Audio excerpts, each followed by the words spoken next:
Hello everyone, so welcome to Milka's Baker. So இந்த வீடியோல நாம என்ன பார்க்க போறோம்னா ஆமாங்க நீங்க தமிழ்ல டைட்டில் வச்சு கண்டுபிடிச்சிருப்பீங்க.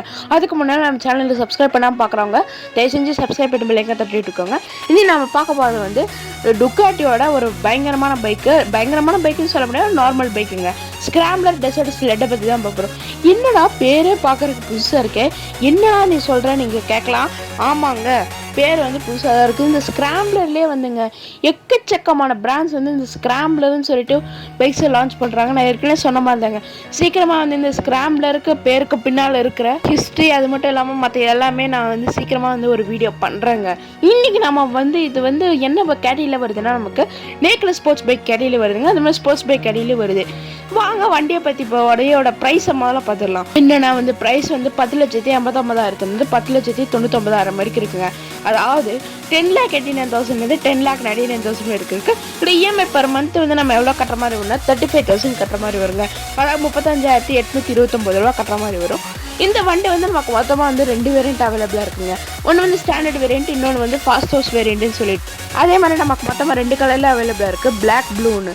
சரி வாங்க நம்ம வண்டியை பற்றி கொஞ்சம் டீட்டெயிலாக பார்க்க இருந்துப்போம். இதோட என்ஜின் வந்து நமக்கு 800cc செக்மெண்ட்டில் வருது. என்ஜின் எவ்வளோனா வந்து 803cc. என்ஜின் என்ன டைப்னா வந்து எல்-ட்வின் டெமோஸ்பேக் distribution 2 hours per cylinder air cooled engine கொடுக்குறாங்க. மேக்ஸிமம் பவர் வந்து 72 PSங்க, அதாவது 8,250 RPM. மேக்ஸிமம் டார்க் வந்து 66 Nmங்க, அதாவது 5,750 RPM. முன்னால் பிரேக் டிஸ்க், பின்னால் பிரேக் டிஸ்க். வண்டியோட டேங்க் வந்து 13 லிட்டர் பிடிக்குது, அதாவது 13.5 லிட்டர் பிடிக்குதுங்க. பாடி டைப் இருக்குன்னு சொன்ன மாதிரி தாங்க.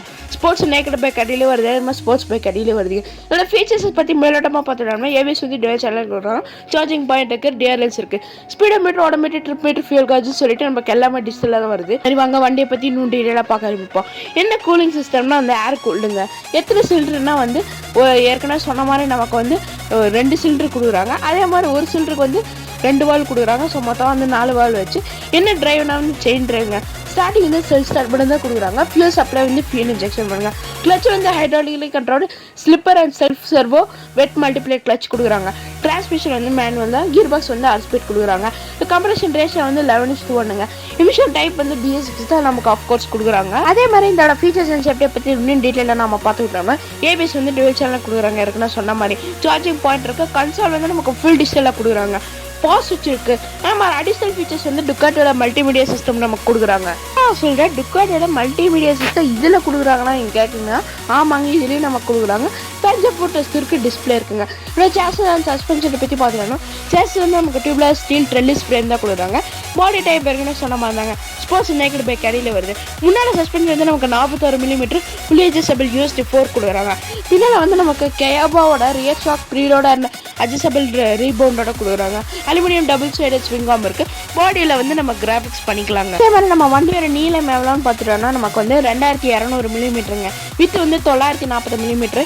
இந்த நேக்கட் ஸ்போர்ட்ஸ் பைக்கில் வந்து இவ்வளோ வித்து இருக்கிற வண்டி வந்து இது வந்து கொஞ்சம் வித்து அதிகமாக தாங்க இருக்குது. பட் பார்க்குறோம் அப்படி தெரியலனாலுமே வந்து நமக்கு நல்லாவே வந்து வித்து கொடுக்குது. அது மட்டும் இல்லாமல் இவங்க வந்து இதில் வந்து இந்த ரெட்ரோ ஃபீல் தரணும்னு சொல்லிட்டு எல்லாமே வந்து ரெட்ரோன்னு சொல்லிட்டு எல்லாத்தையுமே வந்து இவங்க சேஞ்ச் பண்ணியிருக்காங்க. இதோட ஹைட் வந்து 1213 mm. வண்டியோட டேங்க் வந்து நமக்கு 13 லிட்டர் பிடிக்குதே இருக்குன்னு சொன்ன மாதிரி. சைடு ஹைட் வந்து 840 mm-லேருந்து 860 mm வரைக்கும் வேரி ஆகுங்க. ஸோ வண்டி வந்து ஒரு நார்மலான வண்டி தான், ரொம்ப லோ இல்லை, ரொம்ப ஹைட்டும் இல்லைங்க. வண்டியோட டிரைவ் வெயிட்டே வந்து 193 kgங்க. வண்டியோட கர்ப் வெயிட் வந்து 209 kg. ஸோ தப்பு இல்லைங்க, இவ்வளோ ஹையர் சிசியில் வந்து இவ்வளோ வெயிட் கொடுக்குறாங்க. அது வந்து ஒரு ஆவரேஜான வெயிட் தாங்க. எல்லாமே கேஸ் பற்றி பார்த்துட்டோம்னா ஹெட்லைட்டு, டெய்லைட்டு, டர்ன்ஸ் எல்லாமே சொல்லிட்டு எல்லாமே எல்இடியில் வருது. டிஆர்எல்ஸ் இருக்குங்க. இந்த டயர்ஸ் அண்ட் பிரேக்ஸை பற்றி பார்த்துட்டோம்னா டயர் வந்து டியூப்லெஸ் தான் கொடுக்குறாங்க. வீல்ஸ் வந்து நமக்கு ஸ்போக் வீல்ஸ் கொடுக்குறாங்க. அதே மாதிரி முன்னால் பிரேக் டிஸ்க், பின்னால் பிரேக் டிஸ்க். முன்னால் பிரேக்கோட டயமீட்டர் வந்து 330 mm, பின்னால் பிரேக்கோட டயமீட்டர் வந்து 245 mm. அதே மாதிரி காம்படேட்டர்ஸ் யாருன்னு பார்த்தோம்னா கவாசாக்கியோட Z900. என்னடா சொல்கிறேன், Z900 வந்து 1000cc ஆச்சு, அது எப்படி இதோட காம்படேட்டரில் வரும்னு கேட்டிங்கன்னா ஆமாங்க, அதுவும் இதோட காம்படேட்டரில் வருது.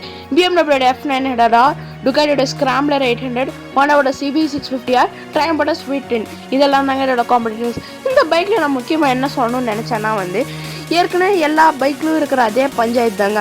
பின்னாடி சீட்டுக்கு வந்து கம்ஃபர்ட் இல்லைன்னு சொல்ல முடியாது, கொஞ்சம் கம்ஃபர்ட் இருக்குங்க. பட் இதில் பிரச்சனை என்னென்னா நமக்கு ரைடருக்கே வந்து சீட் வந்து ரொம்ப தின்னாக கொடுத்துருக்காங்க. ரைடருக்கே வந்து சீட் வந்து தின்னாக கொடுத்துருக்கறனால கொஞ்சம் உட்காருக்கு வந்து நமக்கு அன்கம்ஃபர்டபுளாக ஃபீல் ஆகுங்க. அதே மாதிரி எக்ஸாஸ்ட் சவுண்டர்ஸ் பற்றி சொல்லி ஆகணும். இது வந்து எக்ஸாஸ்ட் வந்து ரொம்ப லாங்கெல்லாம் நீட்டி வைக்கலைங்க, ஒரு நார்மலான எக்ஸாஸ்ட்டாக தான் வச்சுருக்காங்க. அது மாதிரி ரொம்ப ஷார்ட்டாகவும் இருக்குங்க. இந்த எக்ஸாஸ்ட் சவுண்ட் வந்து நார்மல் எல்லா பைக்லேயும் இருக்கிற அந்த சேம் ரெட்ரோ ஃபீல் தரும். ரெட்ரோ ஃபீல்னால் ரெட்ரோ சவுண்டுன்னு தருங்க. ஓகேங்க, இந்த வீடியோ நாம் வந்து டுக்காட்டியோட ஸ்கிராம்பிளர் டெசர்ட் ஸ்லெட்டை பற்றி பார்த்தோம். இன்னும் மறத்தோம் நல்ல வீடியோ செஞ்சுக்கிறேன். And then good by.